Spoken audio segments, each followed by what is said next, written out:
એ અમે વખણાતા રે અમારી વાયકાના વાવટા ચારે બાજુ શરીફ ઘર છે અમારું શાન સરપંચ વાળી છે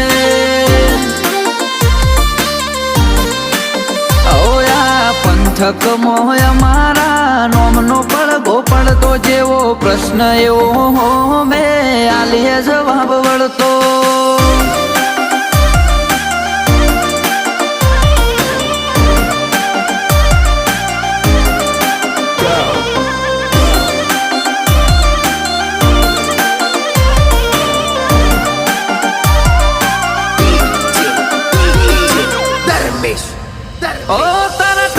કરતા વધારે મારા તાલુકાનો ક્રેજ બિલોંગ કરીએ મિડલ ક્લાસ થી